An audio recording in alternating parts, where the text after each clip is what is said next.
Rais wa Finland ndugu Alexander Stubb ametangaza kuwa hatotoa agizo la haraka la kuangushwa kwa ndege zisizo na rubani ambazo zinatokea Urusi iwapo zitavuka mipaka ya nchi yake. Katika kauli yake, Stubb amesema jambo la msingi katika masuala kama haya ni kutulia na kuhakikisha kuwa Finland haiendi mbali zaidi ya mstari unaoweza kuibua mzozo mkubwa dhidi ya taifa la Urusi. Ameeleza kuwa hatua za kukabiliana na changamoto za kiusalama lazima ziwe za busara na zenye kuzingatia hali ya kimataifa, hasa ikizingatiwa kwamba vita vya Ukraine bado vinaendelea na uhusiano wa mataifa ya Ulaya Mashariki na Urusi uko katika mazingira tete zaidi. Stubb akasisitiza kuwa usalama wa raia wa Finland unachukuliwa kwa uzito mkubwa zaidi, lakini uamuzi wowote wa kijeshi dhidi ya uchokozi wa anga unatakiwa kufanyika baada ya uchambuzi wa kina bila papara ya aina yoyote ile.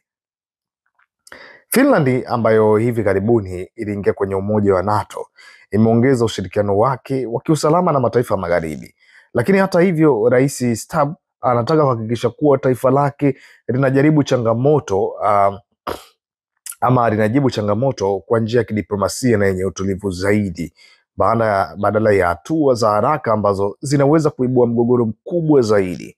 Kwa sasa serikali ya Finland inaendelea kufuatilia kwa ukaribu harakati za anga kwenye mpaka wake na kuchukua hatua stahiki endapo hali itazidi kuathiri usalama wa taifa hilo.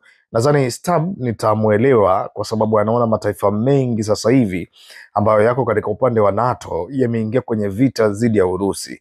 Urusi anaendelea kuonesha vile ambavyo yuko bora kwenye teknolojia na hata kwenye mapambano ya chini na hata matumizi sahihi ya vifaa na zile ndege ambazo hazipo na rubani, yaani drones.